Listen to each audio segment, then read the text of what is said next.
Japan's latest Formula One hero is a sensation both on and off the racetrack.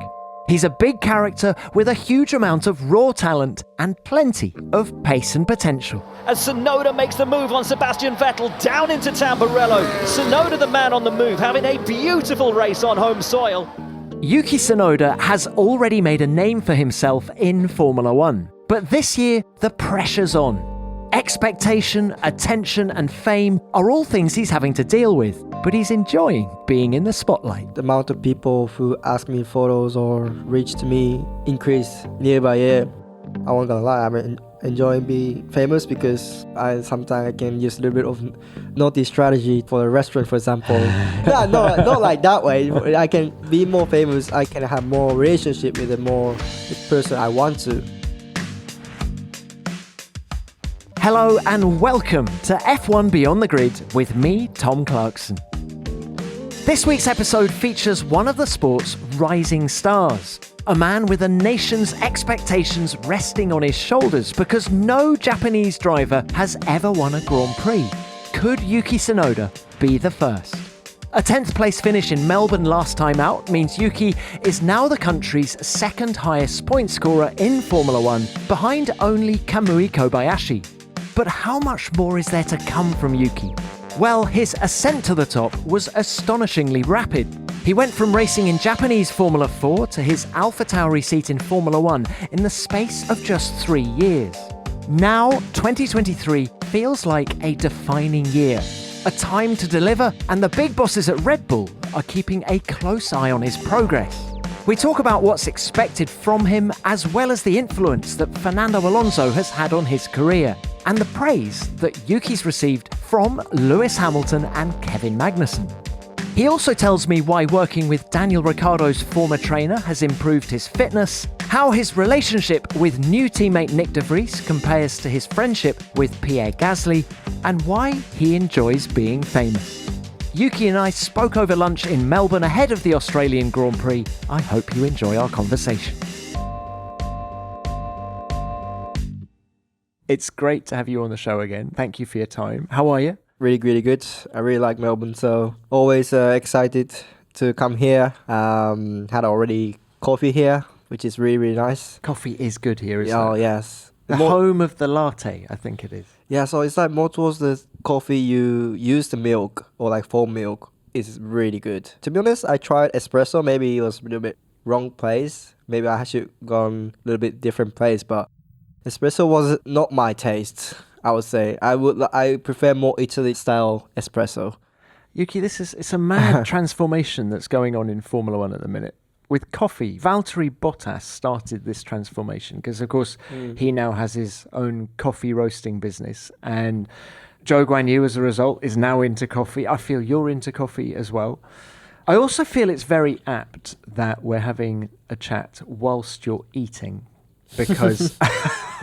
I tried to hide the sound of chewing or something like that. Well, I was doing some possible. research, Yuki. I was doing some research, and I thought, who better to talk to than Pierre Gasly about you? Of course, your former teammate at AlphaTauri.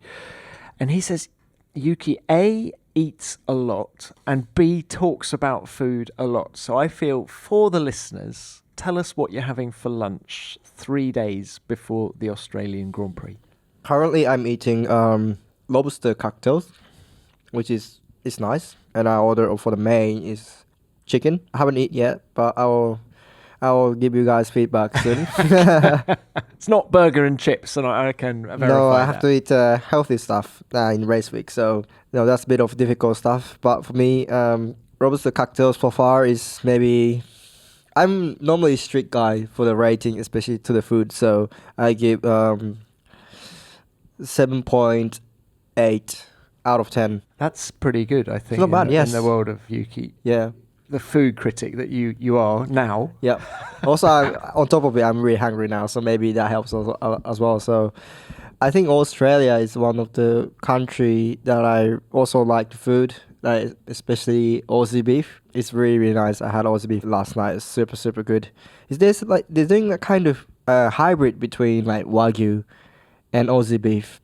And I can tell that it's really hybrid. So I can taste a bit of Wagyu side, also Aussie beef taste side. So like Aussie beef itself is, I think, is a little bit more chewy than Wagyu, a little bit harder to chew. And Wagyu is really like buttery, isn't it? Like just melt. But sometimes for me, because of also I got used to it to like more towards European meat, which is more chewy and less fat, which is really nice as well. So actually when I went back to Japan last year, I feel really like too heavy for me. I mean, initial bites always impressive. I always feels, love Wagyu. I want to eat 365 days every day. But after like fifth bite, it starts to struggle a little bit.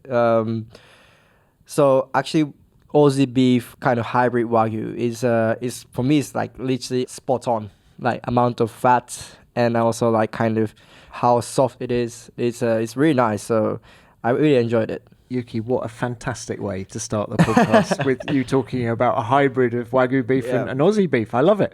But also I find that food is a way of getting around jet lag, isn't it? Definitely. You know, your energy levels are down and you just go for that sugar fix, I suppose, 100%. in my world. Anyway, I got in at 2 a.m. this morning, so I'm slightly... And I'm looking at your food going, oh my God. Have you got a solution for jet lag, by the way? One solution is just maybe exercise in the morning to wake your body up. Normally also in Italy or normal time, I also exercise in the morning rather than afternoon. So that kind of normal routine kicks my brain up.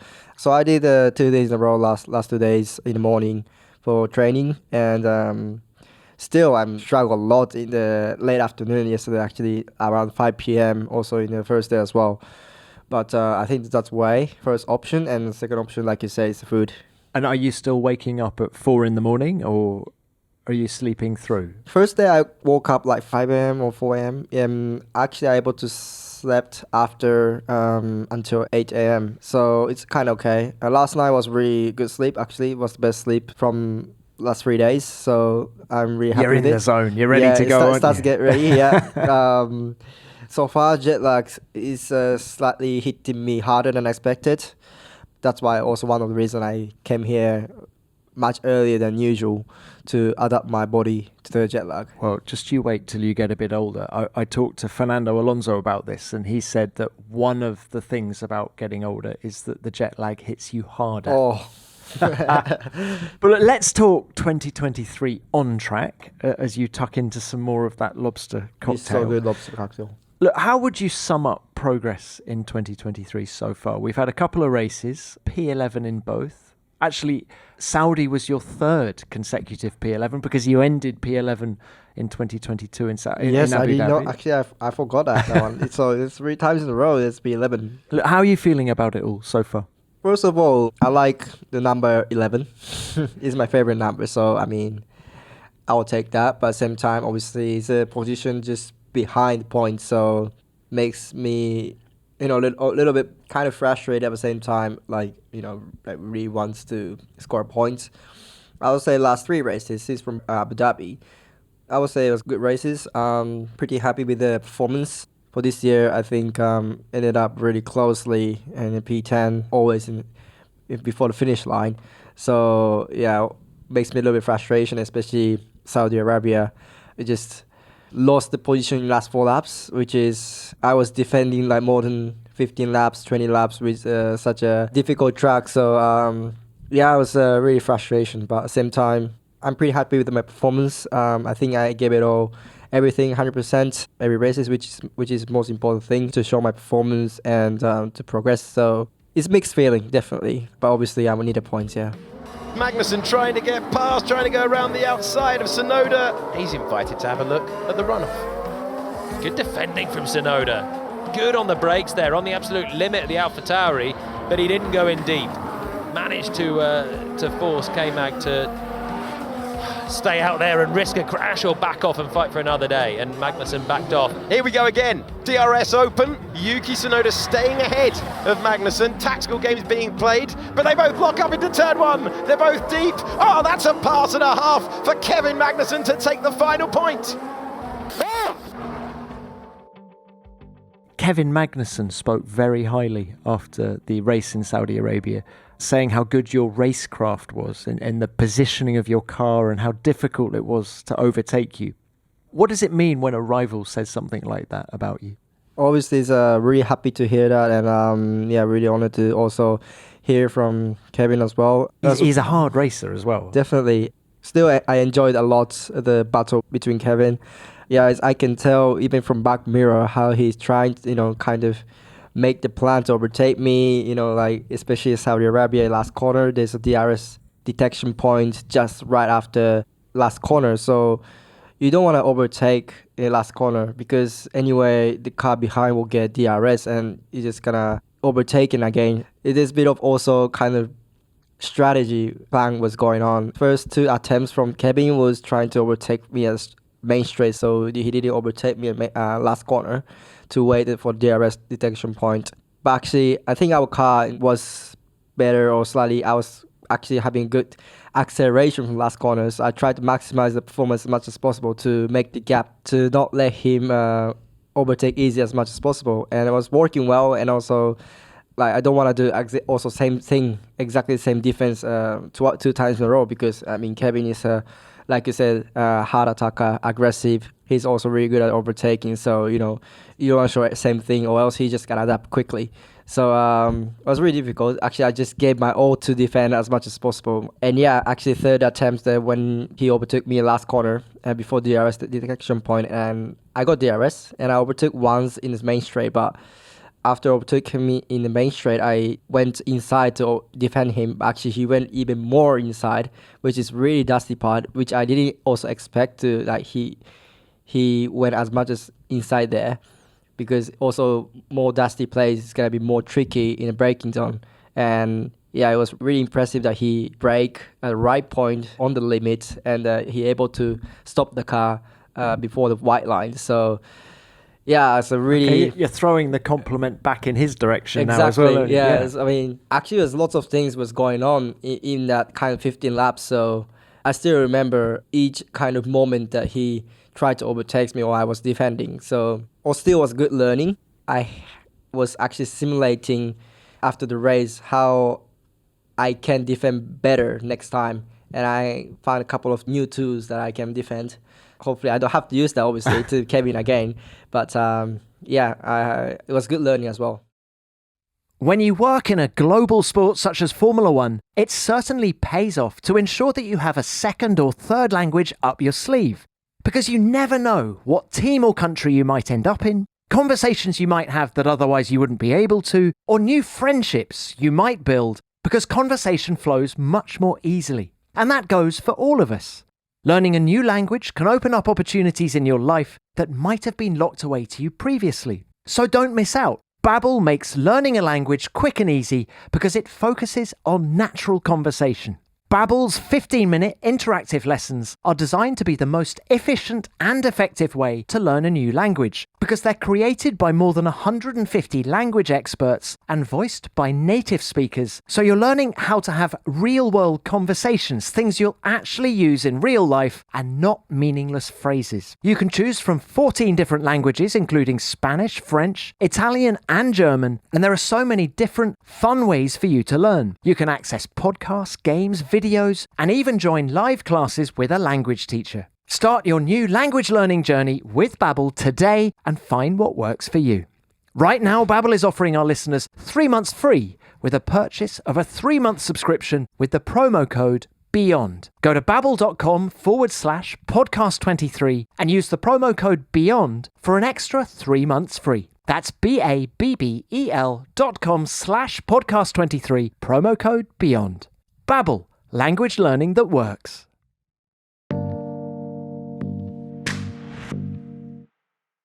Where do you learn that kind of racecraft, or are you still learning it? Of course, I'm learning it. Actually, my strengths from karting, I would say my battle. I really like battle, and I don't lose much when battle happens. It was kind of my strengths, and I have big confidence. And also, I learned a lot from lots of drivers, especially after I stepped up to Formula One, especially from Fernando Alonso. There was a kind of story.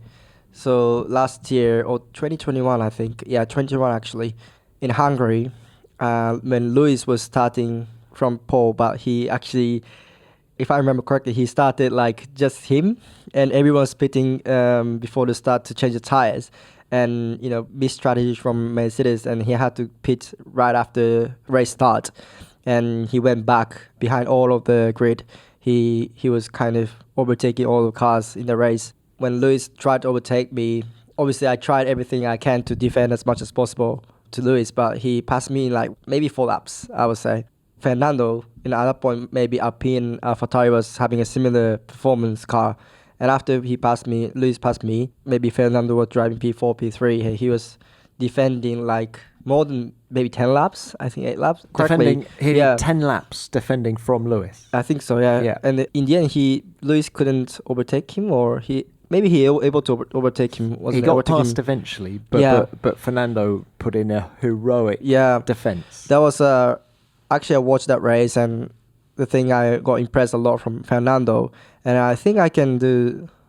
Well, I learned from it a lot. I saw what did you learn from Fernando in that race? Like car positioning, and also like where he trying to gain from Lewis before he got overtaken. Obviously, at that point Mercedes was faster than Alpine, but actually he also Lewis was in dirty air, and in last corner Hungary it's really difficult to kind of be close as much as possible because it's kind of medium speed corner. So like also downforce requires that. So also it's not easy for Lewis as well. So I think Fernando knew about that, and he tried to kind of maximize the last corner's performance, and he gained as much as possible before the main straight.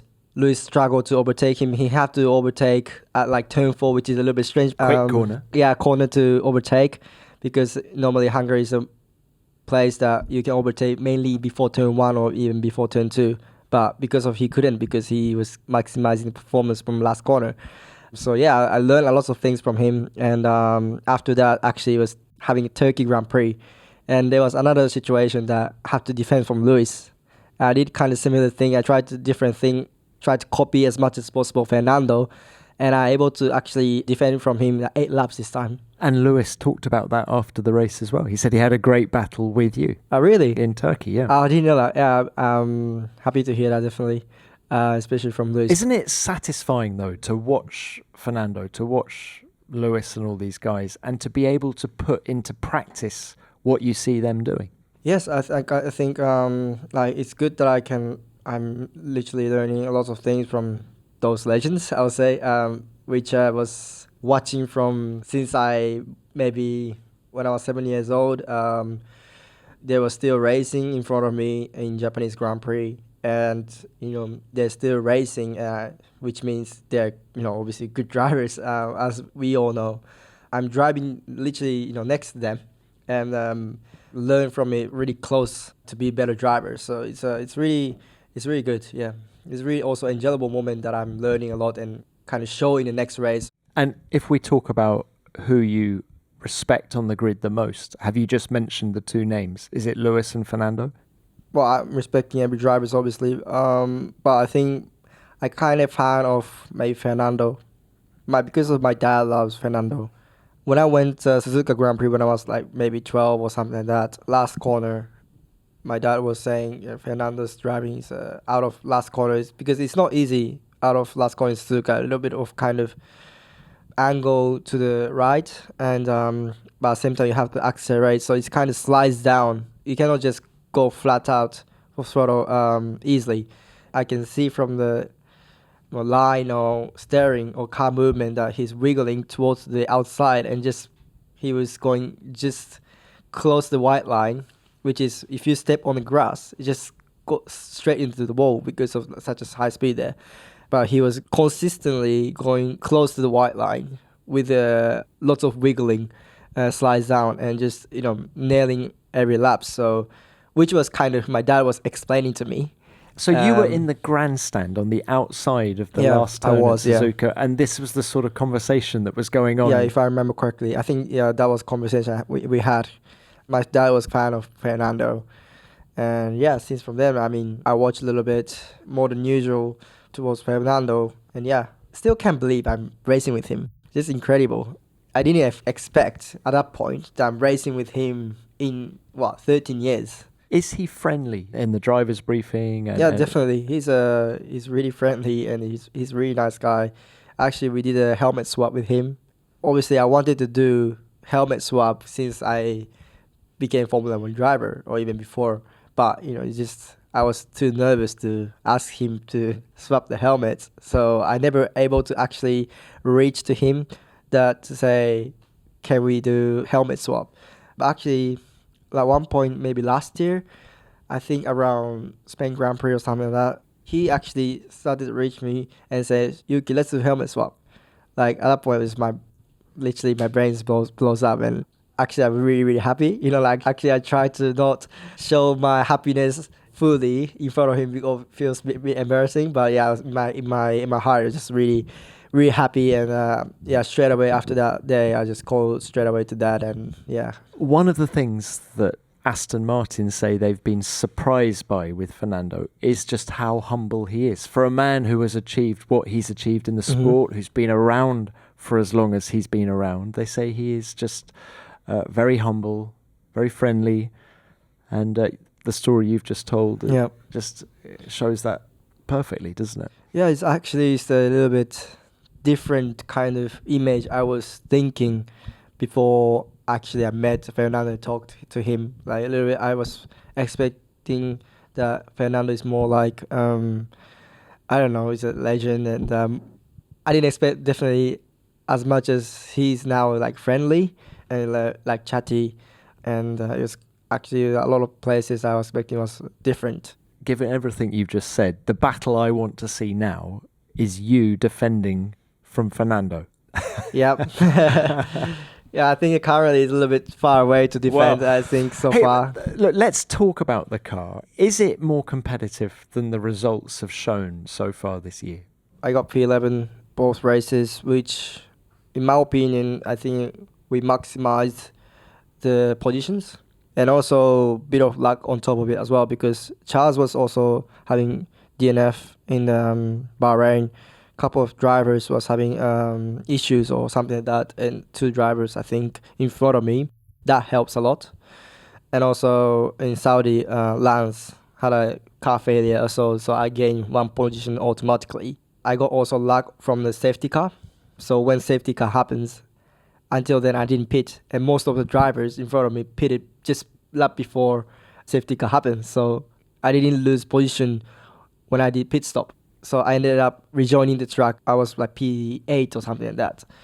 So I wouldn't say car had more performance or potential than the position I ended up last 2 races. I'm pretty satisfied for the result, and I think we should be happy with it. But at the same time, we kind of know that we have to develop more to be in the points without any luck. What are the shortcomings? What do you need more of? We just need more grip, so more downforce. Increasing downforce without sacrificing any drag. So also drag we're having too much. The straight line speeds, we're one of the worst. So compared to Williams, we're kind of 12 kph slower consistently without DRS open. Actually, when I was behind Alex in Bahrain, it was almost same speed. I'm using DRS and he's not using DRS, and almost same speed. So that's why I really, really struggle to overtake him. And even compared to Red Bull, we're having the same engine and we're still losing 10 kph to them. So we need to definitely reduce the drag. I want to have at least 3 kph or 4 kph faster than now. At the same time, more downforce. That's a difficult bit. It's easy to increase the downforce, but always there's a bit of consequences. Well, there's good news, isn't there? Because you've got a new aerodynamicist starting. Yeah. So everything's pointing in the right direction. What is the vibe in the team this year? How is it different to last year? I think vibe is, most of it's similar. I would say I like the vibe now more. Maybe it's definitely each day is a little bit different. For example, 2021 we had a good car, and everyone was kind of feeling always positive, talking always about scoring, how to score points. Which is not much difference, but yeah, still a little bit different. For example, this year, I think we all had to admit that we are all under pressure, because last year we didn't able to perform as we wanted, and including me as well. So yeah, I think we had kind of bit of extra pressure to kind of achieve the better performance than last year, which we have definitely achieved. But at the same time, which is a good thing that we're in the same direction. We're in the same page. We're all under pressure. We are aiming for exactly the same things that what we want. So I feel like more as a team, we working much more, I would say, in one than last 2 years. So we're struggling now, but at the same time, we always been positive and try to always extract performance from the car as much as possible. So yeah, actually I'm enjoying now. Car performance is not there. Still, I'm enjoying how we can develop the car as much as possible to give the feedback to the team. So yeah, it's good. Talking of pressure, let's talk about your team principal now, Franz Tost, because in Saudi he came out with a comment saying that he no longer trusts. Ouch. Yeah, well, exactly. No longer trusts the engineers at the team because they said they were going to deliver me a good car and we don't have a good car. What does that do to a team when the boss comes out saying something like that? And is he as hard on the drivers as he is his engineers? Well, obviously, it's depends on situation. If I, for example, didn't perform really bad, or for example, if I perform really bad, or if I did a stupid thing like I ended up crashing into teammate like last year I did in Silverstone. Let's see what happens to Tsunoda. Oh my goodness, it was both AlphaTauris making contact. How's the car, Yuki? The car's okay, but he's lost the rear under braking. Looks like he's locked the rear up, and then Pierre actually left enough room and had to get out of it, but ended up a bit of contact and spinning as well. So it didn't even really seem like anyone was at fault there. He just locked the rear and made a mistake. Obviously, he won't be happy about it. But at the same time, he always stays the points that I have to improve next time. He's not happy, but he always not being too hard, actually. So he always be side of the driver 100%, which I really appreciated. That's why I'm able to kind of develop as a driver like this much, because of if I feeling too much pressure from him, I don't think I was able to improve as much as now, because I think he's always supportive. Well, he's a former driver himself, which must help. Right? Yeah, obviously definitely. not Formula One, but he raced in Formula Ford, and Yes. did he get as high as Formula 3? But so he thinks he knows what you're going through, I suppose. Exactly, and I think which I always enjoy also having conversation with him about racing as well. So he's been on driver's side 100%. He's straight, definitely. He's always tell the points that he wants straight away, without going any round. That's good, actually. It's for me. It's more direct. To the team, well, the things that he said, trusting, no longer much trusting the engineers, maybe that's the thing that maybe he didn't meant to say. He just really direct. But he still definitely, I think, trusting the engineers. At the same time, it's the truth that he was not expecting like this bad. I think he was expecting much higher this year's car. So, which let me definitely give him a little bit more frustration than usual. I can tell that he's still, of course, trusting the team, and he's always in debrief. He's trying to always make a good comment to kind of cheer up the team. That's a definitely good thing from France. Go on. What did he say after Silverstone last year? What's an angry Franz like? Is he like Günther Steiner? Does he swear and punch walls? And... No. He don't punch me, of course. He don't punch me either. Pleased to hear that. Well, definitely the voice was definitely higher than usual. First of all, he said to me when I was in the engineer room, "Yuki, come to my office." And I of course knew he will say something to me. First of all, he said, "Why you did the kind of such a stupid thing?" Which I agree. He was so disappointed. Unfortunately, on the way back to Italy, it was same flight, and we were sitting next to each other. That's a long flight. Yeah, still remember. Also to the airport from Silverstone was in the same car. Actually, I was having a lot of traffic just before the entrance. So that's such a long travel than usual in the Silverstone. I remember, and just definitely mad at traffic. Than usual. It is really frustrating, causing the kind of such a bad thing to the team, and we're still in the same car. Have to deal with it in the next couple of hours until we go back to Italy. They're definitely the things I want to forget, but at the same time, I need to things that I have to remember for the future to improve myself. Yeah. He's come out recently and said he's not going to be team principal of AlphaTauri by the time he's 70. Okay. He said that recently. How old he is? He's 67 now. 67. Okay, 3 years later. How much do you think the team would miss him? I would definitely miss if I'm in AlphaTauri. I think France is the guy we share a lot kind of moment together. And always in the same page. When we had a bad race, we obviously we frustrated at the same time. Also, France is frustrated, but at the same time, he always give what we want to achieve for next time and what we have to improve, and always kind of give the idea to the engineers or direction what they have to do. He's definitely having a lot of leadership. I don't see much, other Formula One team manager. I think each Formula One team manager is different. But also, France itself is a lot different compared to other team manager. So he's just guy, the only one in the paddock. So we'll definitely miss him. I'll definitely miss him, especially I'm feeling always 100% support from him. So if I, lose him, just maybe I don't feel much, comfortable or feeling like excited or something like that in the team compared to usual. Yeah. Is your relationship with him paternal? Is he like a father figure for you in Formula One? Grandpa.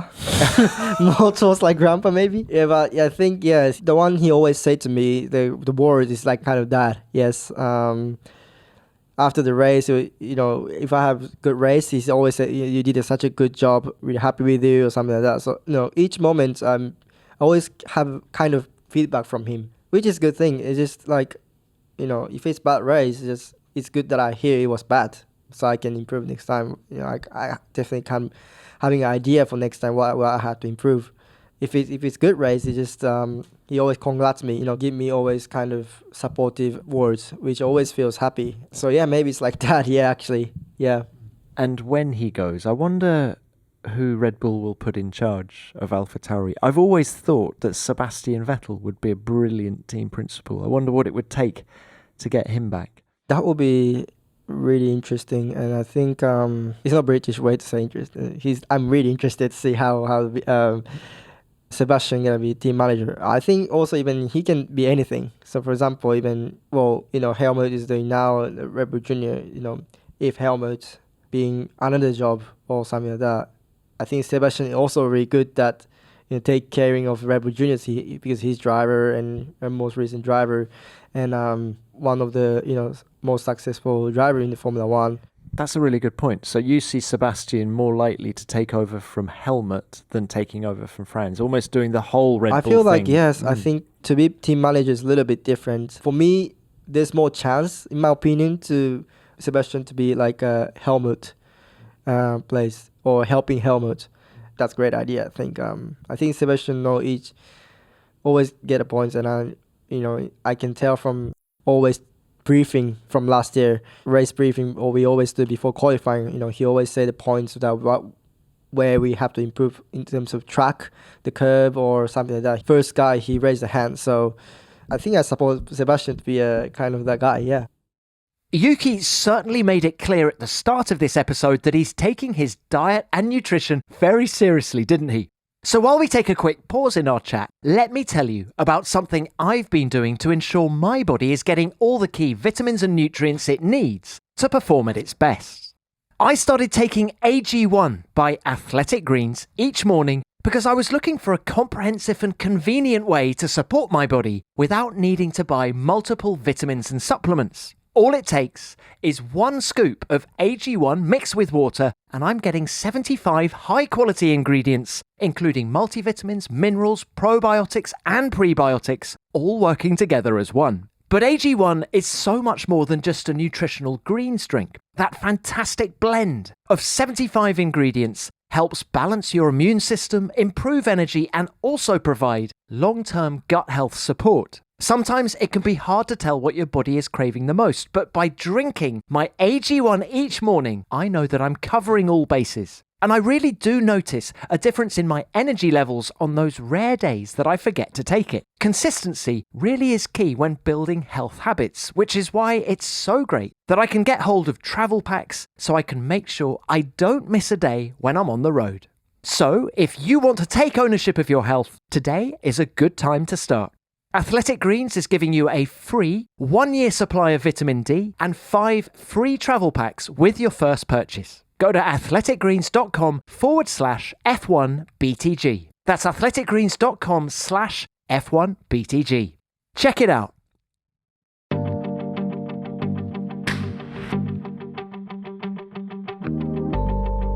Yuki, we need to push harder on tires. They are looking good now. We need to open the gap to Vettel. Push flat out. Shut up! P16 now, Yuki. P16. I can't with this car. Yuki, calm down. Let's talk about radio communications. Are you less emotional over the airwaves now than you were? A little bit, yes. Maybe compared to first year. Sometimes I shout, but I'm just not pressing radio button, which is, I think, important thing because there's no point that I'm shouting for the engineers. No, engineers always want to hear my feedback. In terms of feedback I gave to the team about the car or situation, I've definitely improved a lot compared to first year because I know what's going on around the cars and much more than first year. Because first year is just really difficult to say, I'm driving on the limit or, what switches I have to do it, kind of any suggestion from the engineer to ask, something like that. But now I know what's going on fully to the car, to the situation, for strategy. Radio conversation is one of the biggest things that I improved a lot since from first year. What about outside the car? You've got a new trainer in Michael Italiano. Are you fitter than you've ever been? Definitely. I think I develop every year. I will develop my physical fitness every year, which is a good thing, even when I was working with Noah as well. Fortunately, with Noah, we couldn't work this year because of his personal reason. We're still good friends. And I think also with Michael, we get along super fast. Well, first time we actually properly met was Dubai training camp, which I did on January. We spent 2 weeks straight away together without not having much conversation before, but we get along well so much from first day. In 2 weeks training camp, I didn't have much muscle soreness, which is a good thing. I'm in a good shape. Even I did lots of work, strength session. I didn't have much, feeling fresh always thereafter. The one particular place I had muscle soreness was my abs. Because of we were laughing so much. And every day, actually, most of 80% of the training camp, I had always muscle soreness in my abs. I mean, it was really funny thing. Actually, at the same time, tells me that I felt feeling comfortable straight away to him, which is really good to kind of fight training 3 races with him together in the same environment. So far, I'm really, really happy with him. Working with him, yeah. And you spend more time with him than anybody else, so it is important. Definitely. Yeah, it's really, really important. And I think I want to concentrate, obviously, physical fitness, but at the same time, also the friendship. I want to be really friends with my trainer rather than just business relationship. So for me, also helps a mentality side, race week. I want to be trainer, the guy I can always straight away have conversation, what I'm feeling not good. I just really want to be really open to my trainer. Has Michael come and moved to Faenza with you, or is he still in? He's still in London. Yeah, he's in London because he, of course, worked with Daniel Ricciardo before. Yeah. Do you see much of him between the races? When I go to London, we always try to catch up as much as possible to also train as well. At the same time, like February or something like that. Until then, I didn't have much interest in London. I mean, I like London, but not as much as now. The things that changed is Michael took me around London, the place I never went. For example, like VR gaming, which he took me, or in a restaurant as well. VR gaming was really impressive in London. I don't want to say the shop name because we get busy. I want to do it again definitely, but like VR gaming, he took me. We did with his family and myself. So also able to kind of met his family as well. It was really nice. We did a VR gaming together, like vintage shop, clothing shop. Because me and Michael loves clothes as well. So we went together vintage clothes shop in London. Well, I can say this name, Brick Lane Market, which is good. The Brick Lane Market I want to talk about is just beautiful place because there's a vintage shop under the ground. The whole huge vintage clothes shop, which is really amazing. But on the ground floor, there's a street food market. You can taste a lot of cuisines food there. I just literally feels like in heaven. I tried from side to side and was really, really nice. What was your favorite? My favorite was actually the Asian food, bao. The bao there was super good. Really impressive, and I felt super full. Yuki, are you done with Faenza? I'm sensing that you're going to be living in London before we know it. Faenza is good. I started also got used to it more than last 2 years. It's just more Italian vibe and culture. It's good in Faenza because most of the day in the breakfast, I always go to the same cafe, and I say it's solito. It's solito is like, can I please have same as usual? Or something in Italian. And they know what the usual is. So I just sit as a usual place, and they bring the usual stuff that I always eat.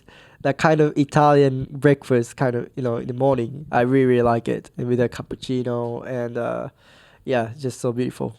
It gets you into the factory, I suppose, most days. I would say definitely once before race. Also, I went before Australia, but at the same time, I mainly work for gym stuff. I like train myself. And you do that without Michael next to you?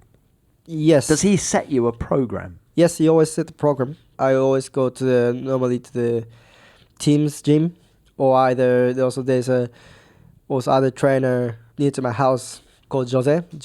I always go there, drive a performance, and train there. Other than that, I'm always also doing a sauna. Hang on, that's the kind of training session I can do, Yuki. It is. It's a heat adaptation training. Okay. It's but at the same time also relax as well. But good for Singapore. Really love sauna. Yeah. How famous are you now? How famous? How easy is it for you to get around when you're in somewhere like London in particular? When I walk London or in Europe, the amount of people who ask me photos or reach to me increase year by year, which is always good. Do you enjoy the fame famous thing? Do you enjoy it? Definitely. I won't gonna lie. I'm enjoying being famous because I sometimes can use a little bit of naughty strategy for a restaurant, for example. Do you know who I am? Yeah. not like that way. I can be more famous. I can have more relationship with the more kind of the person I want to, or something slightly easier to kind of reach to them.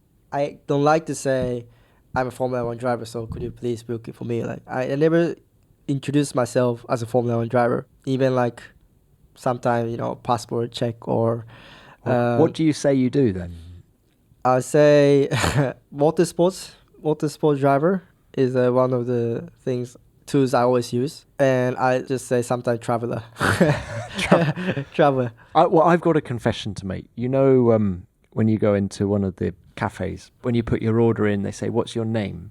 And then you pick it up at the end of the counter. Yep. I never say Tom. I always say the name of a Formula 1 driver. And I have said I'm Yuki before. I don't think you look like a Yuki though. They just write it down. Okay, and then in front of everybody they say, Yuki please, cappuccino. Actually, maybe it's a good idea. Maybe I'll use that. I wouldn't use maybe Formula 1 drivers. More like, I would say Cristiano Ronaldo, for example. Maybe all the people sitting in the cafe will looks at me. But how was Suzuka from a fame point of view? Do you get stopped a lot? Yes, Suzuka Grand Prix was really crazy actually, which I didn't expect as much as that.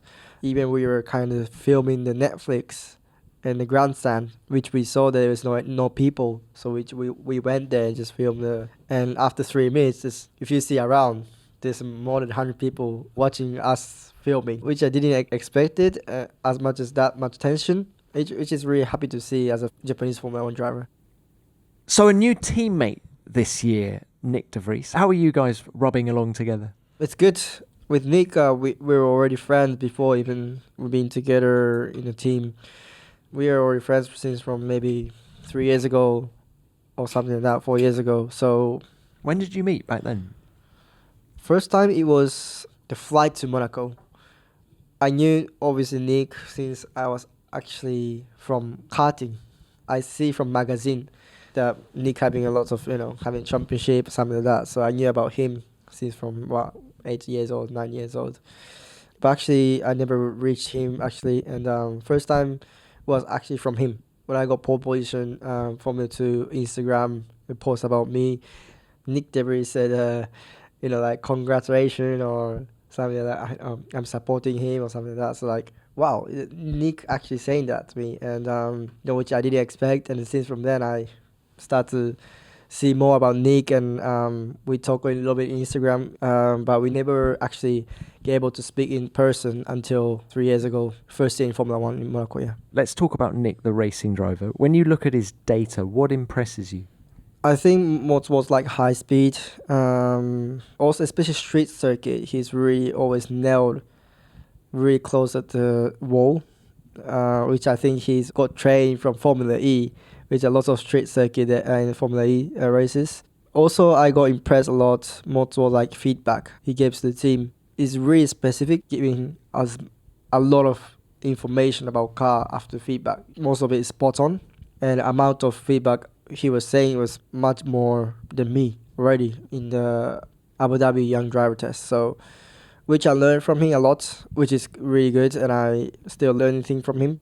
Are you saying the same thing about the car? Most of it saying similar thing, yes, but my perspective, it's kind of a little bit different. But yeah, most of it we're saying similar thing, yes. But I think driving style itself is a lot different to Nick. And how quick is he? He's definitely quick, as we saw already from last year's Italian Grand Prix.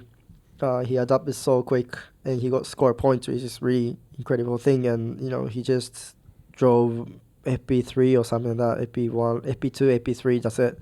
So it's really impressive. And also he were first in driver championship in Formula E, which is really high level as well in competition in motorsports as well. So I mean, as we know, he's quick. He's just learning still, I think. So yeah. And how different is your relationship with Nick to the one that you had with Pierre Gasly? Yeah, it's definitely different. Pierre was more like brother. Just really fully open. Maybe it was sometimes too much open. So like I just really, really comfortable.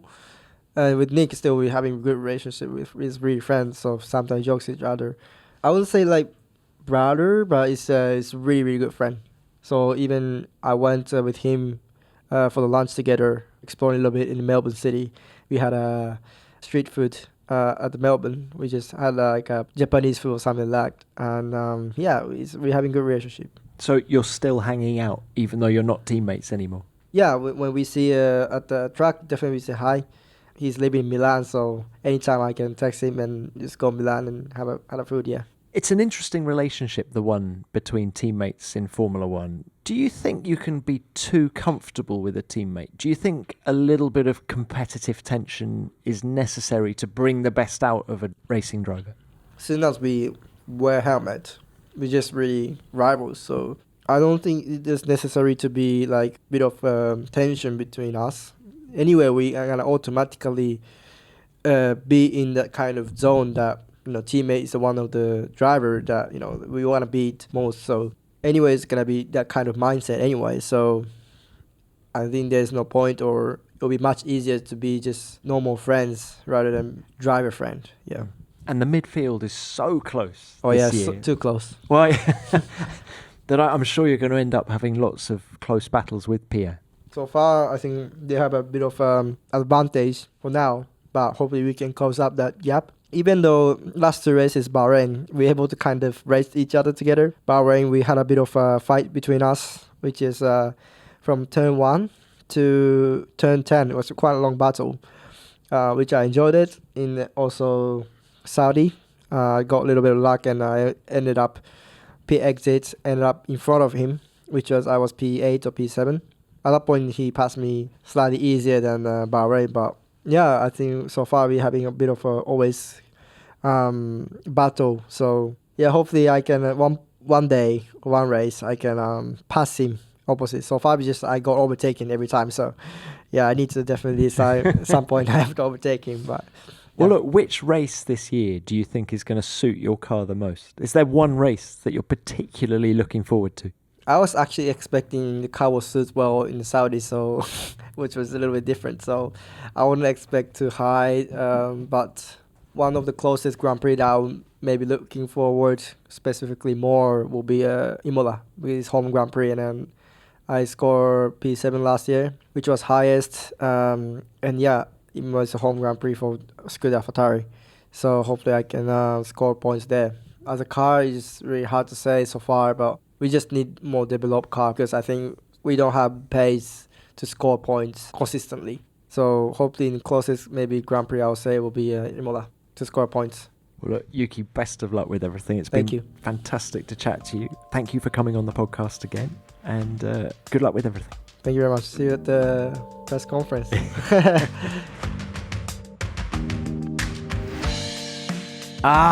Who doesn't love Imola, Yuki? Well, what a great chat. Yuki said a lot of interesting things, but if I were to choose one highlight, it would be his thoughts on Fernando Alonso, what Yuki's learned from him on track, including watching him aged 12 at Suzuka's final corner with his dad. And that story about the helmet swap, just brilliant. Oh, and the muscle soreness in his abs after laughing so much with his trainer Michael Italiano. There's clearly a great vibe in the Yuki camp. Yuki, many thanks for your time. It was great to see you again, and good luck with the remainder of the season. Now, as ever, please send in your thoughts and stories about Yuki. Have you seen him race at Suzuka's final corner, perhaps? Do you think he can become Japan's first Formula One race winner? Let me know by all the usual means. I'm at Tom Clarkson F1 on Twitter, or use the hashtag F1BeyondTheGrid. Which segues beautifully into what you sent in about Jonathan Palmer after last week's show. He's had an amazing career, has Jonathan, and it seems many of you enjoyed hearing from him. Let's start with this from Tim.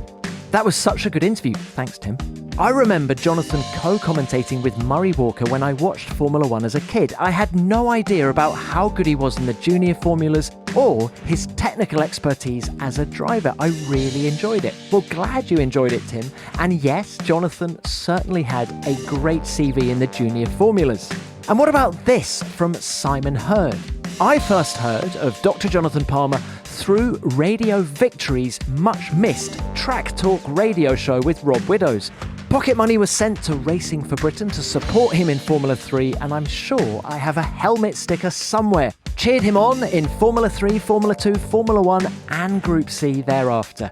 Well, you definitely contributed to Jonathan's career, Simon. That's great stuff. And here's another one from David Smith.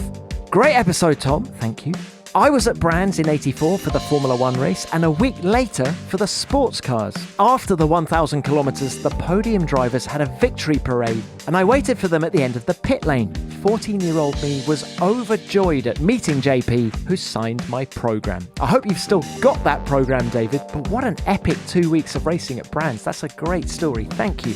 And finally, hear this from Dean Stewart. That's an excellent Beyond the Grid with Jonathan Palmer. Thank you, Dean. The first Grand Prix I attended was in 1983 at Brands, so I saw his first start. JP was that rare commodity of a good Formula 1 driver who was erudite and articulate off-track, and the account of Imola 94 was particularly moving. Write that book, JP. Well, if we all talk about the book enough, Dean, then maybe he will write it. Look, thank you to all of you who wrote in. We'll have to leave it there for this week, but we love reading your messages. Keep them coming, and please remember to write in about Yuki in time for next week's show. Well, that's pretty much it for this week. One last thing before I go. The latest episode of F1 Nation is out now, and it features Pedro de la Rosa and former race engineer Rob Smedley. We talk about Red Bull, Mercedes, Rob's former teams Ferrari and Williams, and much more. Search for F1 Nation on your podcast app to give it a listen. And thanks for listening to the show. F1 Beyond the Grid is produced by Formula One and Audio Boom Studios. Until next time, keep it flat out.